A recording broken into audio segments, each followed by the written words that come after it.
어머, 교수님이 얘기한 게 되네. 옳으실 거예요. 아시겠죠, 그죠? 네, 네, 어렵죠. 왜냐하면 이게 왜냐하면 학문이에요. 그러니까 법은요. 그러니까 민법도 어렵다고 하시는 분이 뭐냐면 법이 또 많잖아요. 판례 같은 거 나오면. 근데 이것도 계산 문제가 나오면 또 어렵거든요. 그러니까 그냥 천천히 저런 그냥 따라오셔서 가시면 돼요.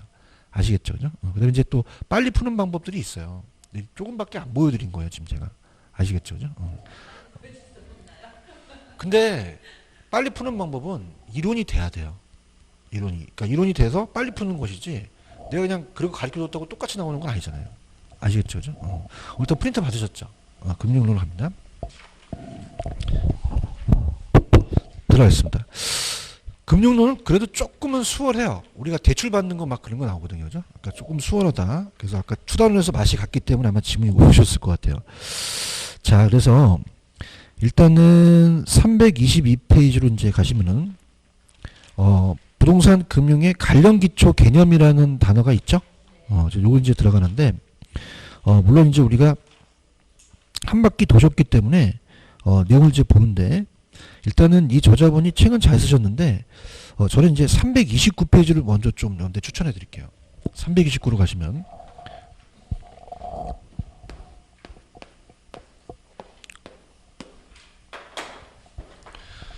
자, 거기 보시면은 밑에 주택금융이라는 종류가 나와 있죠. 여기를 이제 보시는 게 아주 기초적인 거예요. 여기를 뚫고 그 다음에 이제 가시는 게 좋아요. 자, 우리가 부동산 금융 파트는 나온다면 다섯에서 한 7문제 정도 출제가 되거든요. 그죠? 이렇게 보는데 일단 이 금융이라는 건 자금의 융통인데 부동산은 신용대출이에요, 담보대출이에요. 담보대출이겠죠. 그래서 주택금융이 주종을 이룹니다. 주택금융이 주종을 이루기 때문에 두 가지가 있어요. 주택 소비금융하고 주택 개발금융으로 이루어지죠. 두 가지로.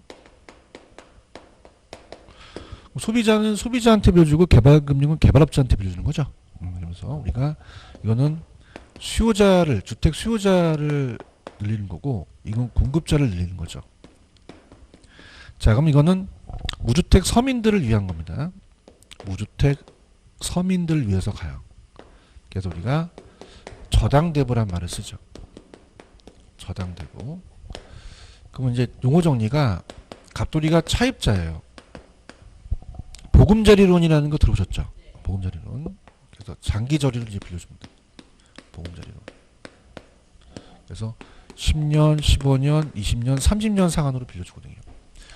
자, 그래서 얘가 1억짜리 이제 아파트를 가지고 주택이 되거든요. A은행한테 대출을 받아요. 자, A은행이 이제 대출자가 되죠. 자, 그럼 돈을 주게 되면은 어때요? 상환을 해야 되겠죠. 그래서 이제 대부는 일시불 대부예요. 7천만 원을 땡겨주죠. 70%를 대부주고, 자, 상환은 장기 분할 상환이 되겠죠.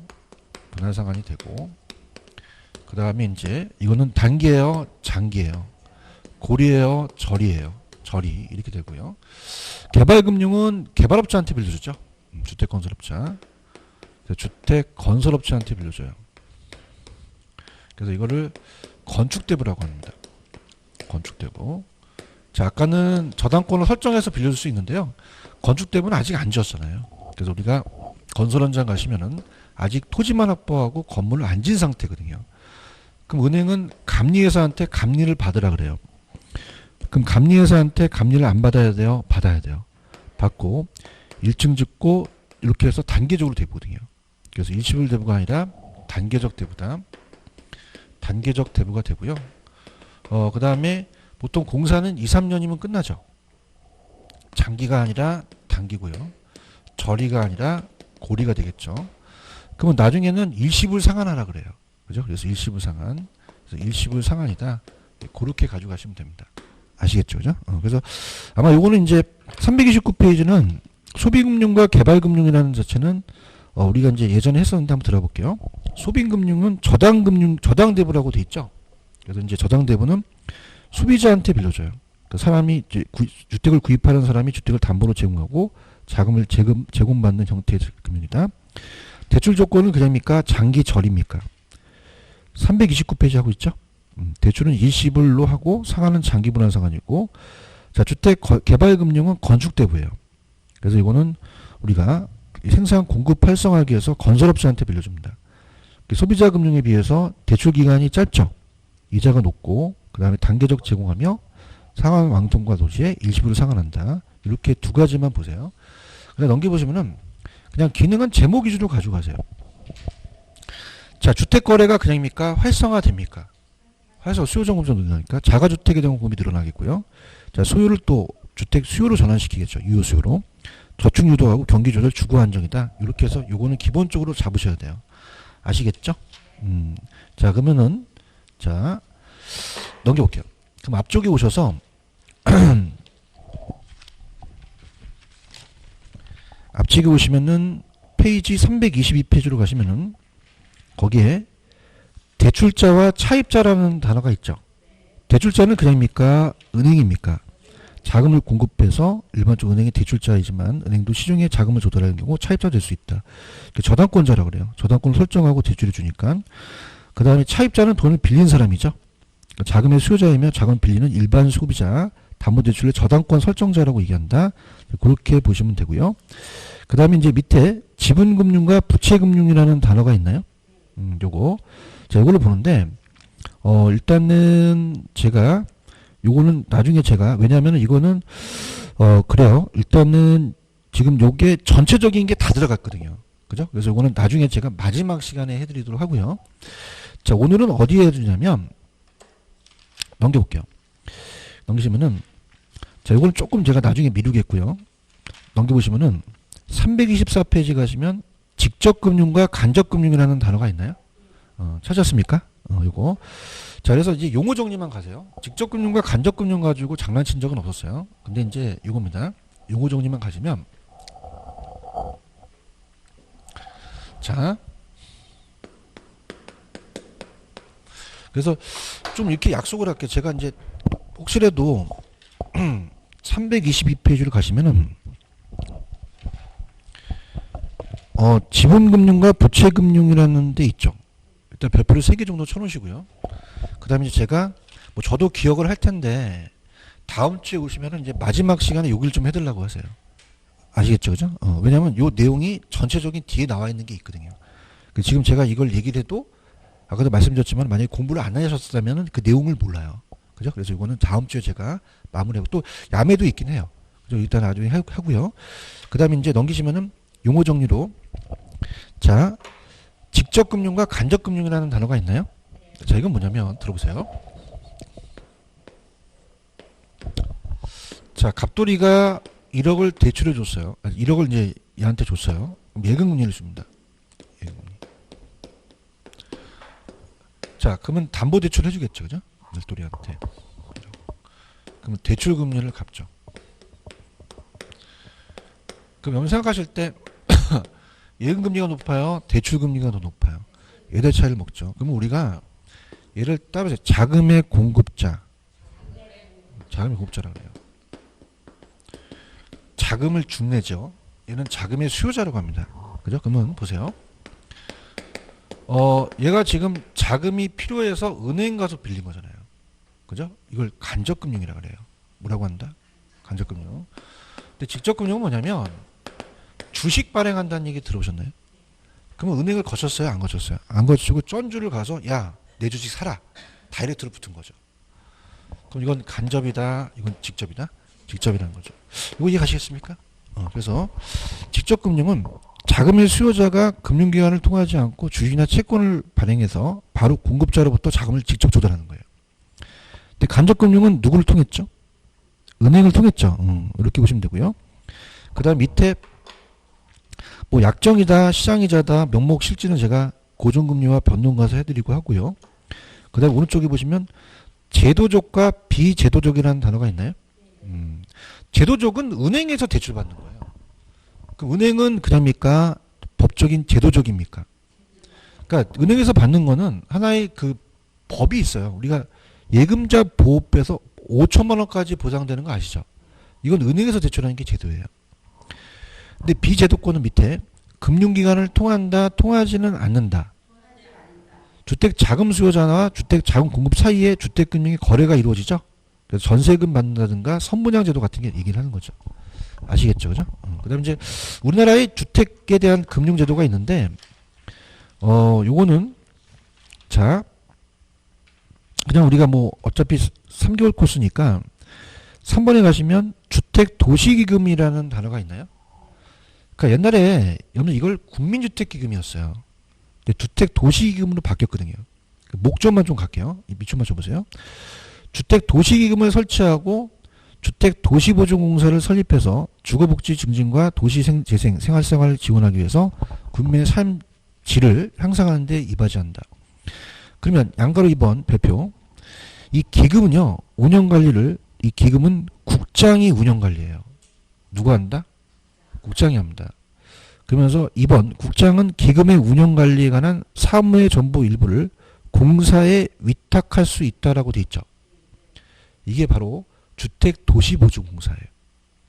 그럼 오른쪽 맨 밑에 가보세요. 주택도시보증공사라는 단어가 있나요? 자, 그래서 그게 이제 국장은 이 공사한테 일부를 위탁할 수도 있다는 거죠. 기금을. 그렇죠. 그러면 이제 이 주택도시보증공사는 2번 뭐 하는 회사냐면 주 업무가 주택 관련 보증 업무입니다. 그럼 주택 분양 보증에 임대 보증, 중도금 보증 같은 게 있어요? 찾았습니까? 그 다음에 3번에 주택도시보증공사는 주택도시기금의 전담 운영기관이라고 돼 있죠? 찾았나요? 그러면 시험 문제. 주택도시기금의 정담 운영기관은 자 한국주택금융공사입니까? 이거는 주택도시보증공사입니까? 주택도시보증공사예요. 찾았습니까? 그래서 제가 저번에 그 청약 얘기 한번 했죠. 중도금 대출 기억하세요? 안 했나? 그래서 이게 따보세요. 허그. 이 허그라고 하거든요. 일반에서. 얘네들은 5억까지 중도금 대출을 해줘요. 얼마까지 해준다? 근데 이제 따보세요. HF. 한국주택금융공사가 있거든요. 근데 거기는 3억까지 대출을 해줘요. 그래서 이 중도금 대출 업무를 같은 걸 해주는 거죠. 이해 갔나요? 그 다음에 327페이지 가시면 메뉴에 가시면 양가로 4번에 1번 이 주택도시기금 자 도시기금의 주택 계정은 다음 출자 또는 융자 등의 용도에 사용한다고 돼 있죠. 국민주택 건설을 한다든가 자 중요한 건 여기 국민주택 규모라는 얘기 들어보셨죠. 85제곱미터 이하 그죠? 그래서 국민주택 규모를 초과한다고 하면 안 돼요. 초과입니까? 항상 이하입니까? 주택 구입 임차 또는 개량이고 준주택 건설, 준주택 구입 임차고 국민주택 규모 이하인 주택 리모델링이라는 단어가 있나요? 이 리모델링이라는 자체가 요즘 조금 좀 어떻습니까? 성향이 좀 올라가고 있어요. 저도 리모델링에 투자했는데 재건축을 누리다 보니까 리모델링을 하게 되거든요. 그래서 국민주택을 건설하기 위한 대지 조성 사업이죠. 그럼 넘겨보세요. 어떻게 나왔었냐면 문제로 확인하기에 그 문제를 한번 풀어보세요.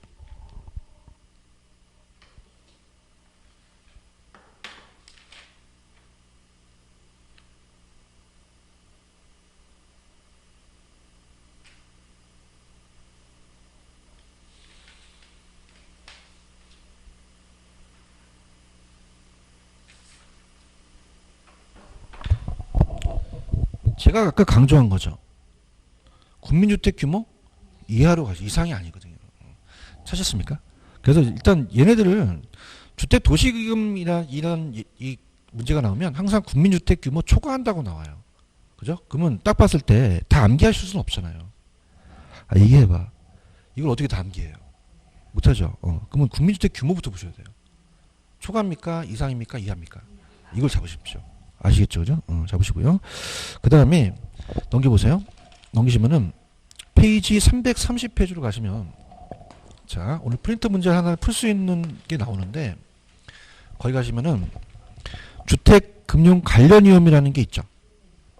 자 따보세요. 은행 위험. 은행이 가지고 가는 위험이에요.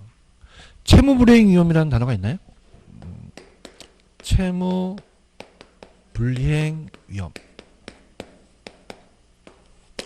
자 보세요. 만약에 차입자가 갑자기 회사를 잘렸어요. 그럼 그냥입니까? 소득이 감소합니까? 부동산의 가치가 떨어질 수도 있죠. 그러면 채무불이행 가능성이 높아질 수도 있다는 거죠. 그런가요? 근데 만약에 소득이 높아지고 가치가 높아지면 그냥입니까? 얘가 오히려 낮아집니까? 낮아질 수 있어요. 가볼게요. 채무불이행 위험이 있어요? 차입자가 원리금에 대한 채무 상환 의무를 이행하지 못해요. 그럼 채무불이행은 대출 실행 이후에 저당이 설정된 후 그냥입니까? 차입자의 소득이 감소했습니까? 채무 상환 능력이 떨어졌죠. 담보 가치가 또 낮아졌잖아요. 그렇죠? 그러면 더 채무불이행 가능성이 높아지겠죠. 그런가요? 그래서 그렇게 봅니다. 자, 그러면 3번에 이제 채무불이행 정도는 이제 금리 조건 따라 달라질 수 있는데 변동금리 대출이 이루어지면서 금리 급등하고 금리 조정기가 짧을수록 더 커지겠죠. 채무불이행이 바뀌니까. 그럼 오늘 프린트 한번 풀어보세요. 자, 프린트의 아주 기본적인 문제가 지금 제가 얘기한 게 여러분들이 풀 수 있는 능력이 3번 정도를 풀 수 있고요. 3번하고 그 다음에 좀 전에 제가 얘기했던 그 채무불이행이 3번하고 그 다음에 쭉 가시게 되면은 지금 몇 번을 보시냐면 자 12번입니다. 3번하고 12번 풀 수 있어요.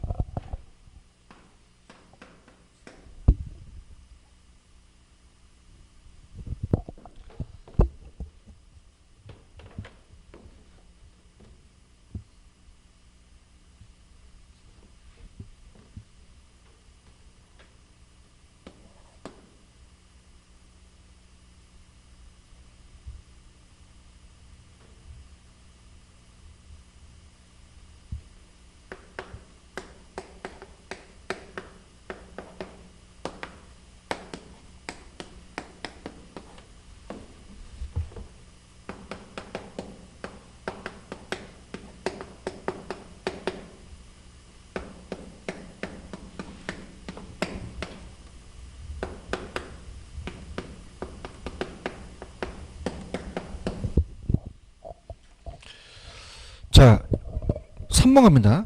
담보대출 금리가 하락하면은 수요를 더 늘리겠죠. 수요가 늘어나겠죠. 그 다음에 제가 12번 풀라고 했나요? 자, 일반적으로 자, 소득과 담보 가치가 상승했는데 채무불이행 가능성이 높아질까요? 낮아진다는 거죠. 이거 가져가셔야 됩니다. 아시겠습니까? 아셨고요. 그 다음에 이제 제가 여러분들한테 해드릴 거는 일단은 331페이지 가시면은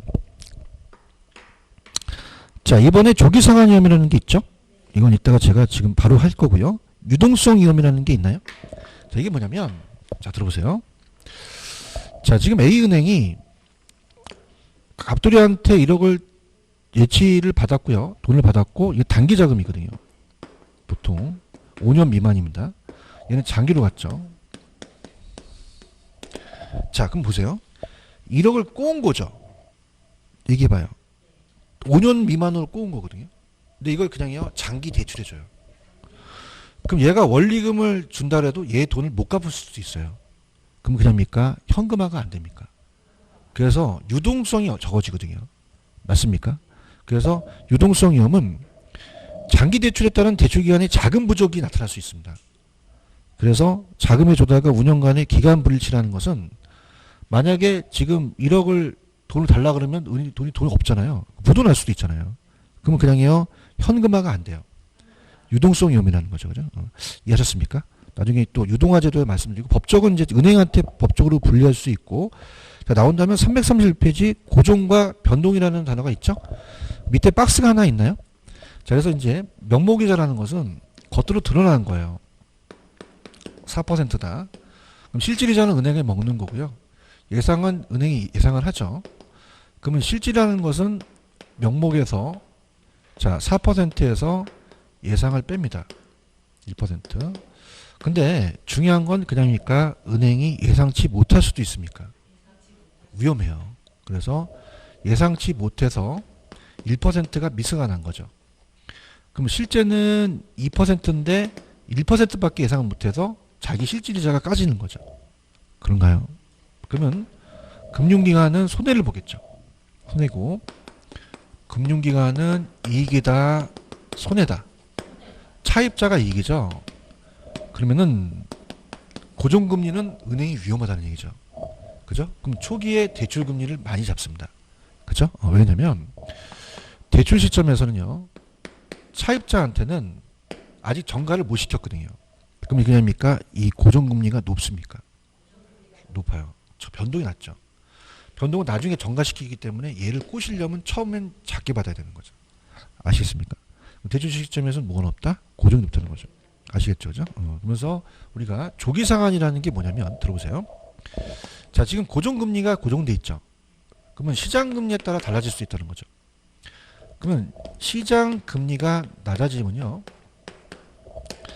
차입자는 그럽니까? 조기상환합니까? 왜? 다른 이자가 낮으니까 갈아타려고 해요. 그럼 조기상환을 유인하겠죠. 조기상환. 그럼 자연적으로 이제 조기상환 수수료를 부과한다고 하거든요. 자, 그러면 어떻게 됩니까? 말을 안 되니까 대출자가 그 조기상환 위험을 안고 갈 수밖에 없죠. 그럼 조기상환하면은 그럽니까? 계약이 해지됩니까? 그러면 이익이 이제 이자가 들어오지 못하잖아요. 그러면 시장금리가 낮을 때는 무조건 조기상환을 암기하셔야 돼요. 근데 시장금리가 그냥요 높아질 수도 있어요. 자, 그러면 얘는 그냥입니까? 기존 대출을 유지하려고 합니까? 유지하려고 하죠. 그러면 기존 대출을 유지하려고 하니까 잔고를 할인시킨다고 꼬셔요. 그럼 꼬셔도 조기상환을 안 해요. 그럼 얘는 그냥요 이자할 만큼 위험하겠죠? 그래서 이걸 따라서 이자할 위험. 그러면 수익이 낮아지니까 이자할 위험이 발생할 수밖에 없죠. 그런가요? 그래서 나온 게 변동금리죠. 변동금리는 그냥요 차입자한테 전가시켜요. 그렇게 할게요. 자, 밑에 331페이지에 가시면 밑에 고정이자가 있나요? 자, 이건 명목이라는 것이 실질에다가 예상을 더해요. 그래서 약정한 금리로 초기서부터 끝까지 가자는 거죠. 그러면 2번이 이따가 나올 텐데 실제 인플레이션이 대출 시점의 예상 인플레보다 높다면 대출 기간은 어떻게 되죠? 수익성이 악화되죠. 그러면 3번 배표. 시장금리가 대출금리보다 낮으면 차입자가 불리하죠. 그럼 무슨 상황을 하죠? 그럼 대출기간은 차입자의 조기상환은 항상 노출되어 있죠. 그래서 4번 배표. 자, 그러면 어떻게 하겠어요? 고정이 변동보다 초기에 대출금리를 낮게 한다, 높게 한다. 높게 할 수밖에 없죠. 이해하셨습니까? 그래서 넘겨보세요. 전 페이지에 오시면 조기상환 위험이라는 단어가 있나요? 자, 969C. 얘는 시장금리가 대출 양적보다 높을 때, 낮을 때 차입자의 기존 고정금리 대출이 대부분 만기 전에 조기상환 해버리는 거죠. 찾았습니까? 그럼 은행은 안 위험하겠어요? 위험하겠어요? 이자 수익을 손해볼 수 있죠. 이자 위험을 감수할 수밖에 없고 고정이 특히 심하고 대출자를 방지하기 위해서 조기상환수를 부과할 수밖에 없죠. 이해하셨습니까? 이렇게 보시면 됩니다. 자, 그 다음에 이제 넘기시면 변동이라는 게 있어요. 넘기시면 변동 있죠. 그러면 이 인플레이션에 대한 이 심한 변동을 차입자한테 전가시키는 게 그냥이에요. 변동이에요. 나중에 명목을 올릴 수도 있죠. 그래서 이제 밑에 박스를 보시면은 대출금리는 자, 이 대출금리가 기준금리 플러스 가상금리예요. 자, 근데 기준금리는 인플레 따라 고려가 돼서 자, CD금리가 있고 코픽스 금리가 있어요. 코픽스. 그래서 CD는 양도성 예금 증서고 코픽스는 자금 조달 비용 지수거든요. 그러니까 얘가 3개월이고요. 얘가 6개월에서 1년이에요. 그럼 변한다는 것은 가상금리라는 거는 우리가 차입자한테 따라 틀려져서 고정돼 있고 바뀌면 기준금리가 바뀝니다. 뭐가 바뀐다? 기준. 자, 그러면 보세요. 아까 은행은요. 자, 예금금리보다 대출금리를 적게 받아요? 더 많이 받아요? 그러면 요 기준금리가 예금금리라고 적으세요. 기준금리에다가 거기 지표금리라는 단어가 있나요? 기준금리에다가 예금이자의 개념 이렇게 나오세요.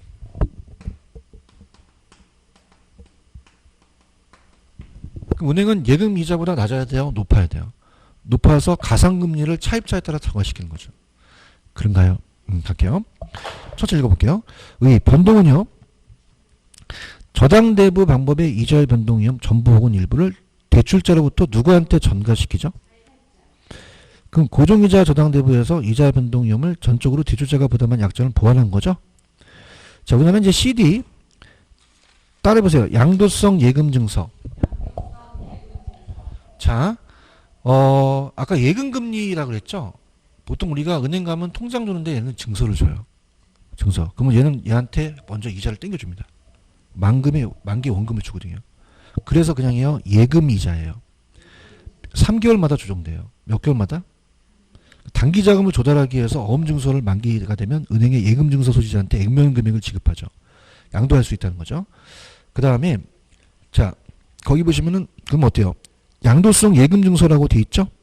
그 다음에 이제 자금 조달 비용 지수는 코픽스예요. 자 따라해보세요. 자금 조달 비용 지수. 은행이 그냥요 자금을 조달해야 돼요. 그러면 저런 예치 CD 금리 같은 거 갖고 오죠. 근데 이제 이 코픽스는 이 안에 CD 상품이 포함되어 있습니다. 그죠? 그럼 그냥요 여러 상품을 가요. 평균을 낸 거거든요. 그러면 이 코픽스는 아까 기간이 짧다 그랬어요? 길다 그랬어요? 그 6개월에서 1년이죠? 그래서 요즘 거의 다 코픽스를 사용합니다. 그래서 예금은행의 조달 비용을 가중평균해서 반영하는 거죠.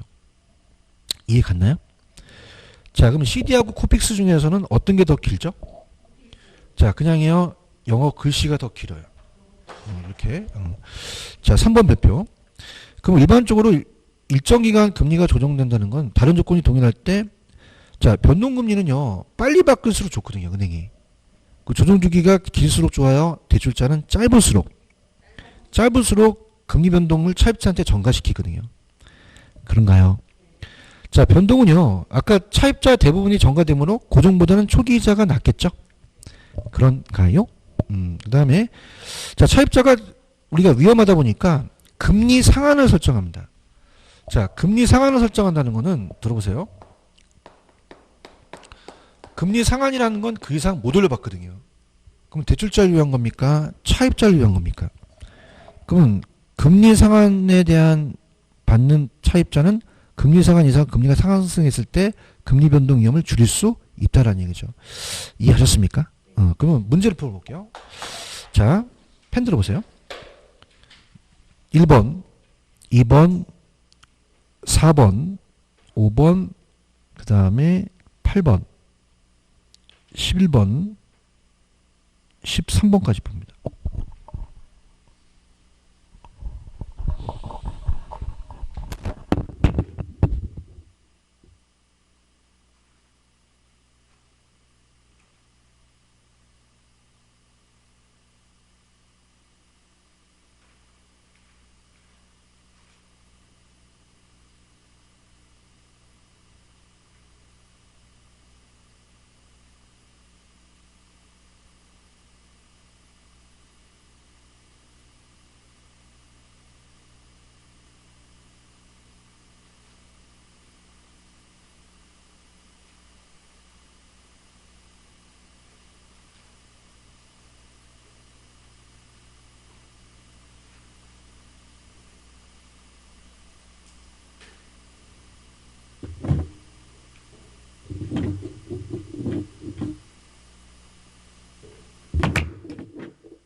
자, 도와줘 볼게요. 아까 CD 금리가 기준 금리였죠. 그러면 CD가 상승하면 대출 금리도 상승하겠죠. 대답해 주세요. 2번은 맞는 지문이죠. 대출 시점에 어떤 금리가 높죠? 변동보다 높죠. 자, 4번. 자, 대출 금리가 잘 보세요. 그냥입니까? 고정입니까? 바뀌어요, 안 바뀌어요? 그럼 은행이 위험하죠. 왜? 실제가 높아졌으니까. 상상을 해보세요. 저 보세요. 고정 밖에 나봐요. 고정 밖에 안 바뀌어요? 그럼 실제가 높아졌다면 올려받을 수 있나요? 없죠. 누가 위험하다? 그럼 금융기관은 손해, 차입자는 이익. 여러분들 화이팅. 아셨어요? 근데 대출 비율을 높이잖아요.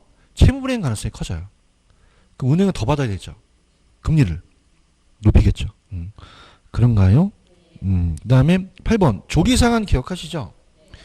조기상환은 대출 약정금리보다 높을 때 낮을 때죠. 그래서 시장이자율이 대출 약정보다 낮아지면 기존 대출을 조기상환하겠죠. 그렇죠? 그 다음에 11번에 좀 별표 쳐보세요. 아, 이걸 설명 안 했는데 책이 없기 때문에 그런데요. 자, 들어보세요. 차입자가 금리가 막 상승할 걸 예상해요. 그죠? 그럼 바뀌는 게 나아요? 안 바뀌는 게 나아요? 변동이 나요? 고정이 나요? 그 얘기예요. 그 얘기. 아시겠어요? 그래서 어떻게 하죠? 향후 금리가 상승할 걸 예상했죠? 누구 입장이죠? 차입자죠. 그럼 변동금리 대출이 고정보다 유리합니까? 고정이 유리합니까? 아, 이게 기출이 됐었어요. 요 지문이 없더라고요. 책에. 찾았습니까? 다른 것들은 다 있는데. 체크하셨어요? 그다음에 자, 지금 제가 13번 풀라고 말씀드렸죠? 변동은 이자 준위가 짧을수록 좋아요. 근데 더럽습니다. 뭐가 틀렸을까요? 여러분들 차입자가 대출자한테 전가시킵니까? 누가? 대출자에서 차입자로 전가시킨다고 나왔거든요. 체크하셨죠? 그죠? 무슨 말씀인지 아시겠죠? 이렇게 가시면 됩니다. 되셨나요? 그래서 자신 있어요. 고정금리와 변동금리는 요것만 보시면 완벽합니다. 아시겠죠? 그죠? 그래서 자, 생각해 보세요. 마음 편안하게 가시면 지금 이자에 대출을 해주는 사람이 그냥요 은행이에요. 그럼 고정은 바뀌어요? 안 바뀌어요? 그럼 그냥요 처음부터 많이 받아요. 그렇죠. 그럼 대출 시점에서 얘가 높죠. 이해했어요? 암기하는 게 아니라니까 결론이. 맞습니까? 그럼 대출 시점에 누가 높다? 고정이 높죠. 실제 고정이 높아요. 고정은 알아요? 저도 알아요. 받으셔야 된다니까. 고정은 높아서 변동이 나서 꼬시는 거죠. 이렇게 일로 와라. 나중에는 얘가 더 위험하게 되는 거죠. 아시겠죠? 그죠? 받아봐서 아시는 거. 대출 받아봐야 돼. 저도 많이 받아요. 저는 4개나 받았어요. 은행 아주 친해 그냥 아주 그죠? 대출 상담사도 다 알아. 자, 갈게요. 뭐 하려고 그랬지? 자, 이게 높다는 거 아시겠죠? 금리가 막 올라갈 것 같아요. 바뀌는 게 나아요? 안 바뀌는 게 나아요? 자, 얘는 위험하기 때문에 금리 상한을 설정하죠. 차입자를 위한 거죠. 맞습니까? 자, 조기 상한이 잘 나와요. 조기 상한은 시장이자가 높을 때, 낮을 때 조기는 거죠. 이걸 다 가지고 가시고요. 그 다음에 기준금리가 바뀔 수 있죠. 그러면 ECD가 기준금리가 바뀌면 대출금리도 올라간다는 거, 그 정도만 보시면 됩니다. 어렵게 안 내요, 얘들이. 아시겠습니까? 쉽게 내도 틀린 걸 알고 있기 때문에 이 지문 저점에 가는 거죠. 그래서 기출이 중요하기 때문에 아까 뭐 차입자에서 대출자로 막 이렇게 내거든요. 그러니까 굉장히 여러분들이 미스가 많으니까 이 기출 문제를 자꾸 이제 돌려보시는 게 좋아요. 아시겠습니까? 그래서 우리 또 실장님하고 약간 좀 친하시면 이 프린트를 좀 새 거를 달라고 하세요. 그러면서 자꾸 점수를 없는 상태에서 해주는 것도 괜찮아요. 아시겠습니까? 그럼 막 달라고 하지 마시고 그냥 오늘 가게 되면 한 장만 더 달라고 그러면 주시게 되면은 그냥 아무것도 안 적혀져 있어요. 그 상태에서 여러분이 테스트하는 것도 굉장히 좋습니다. 무슨 말씀인지 아시겠죠? 그래서 이렇게 되셨어요?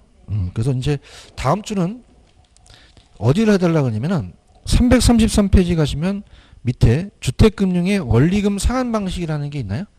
대출 받아봤다니까 보세요. 그냥요 거치 기간이 있어요. 그죠? 그럼 상환을 해야 되죠. 거치 기간은 이자만 내요. 상환하면 이자만 냅니까? 같이 상환합니까?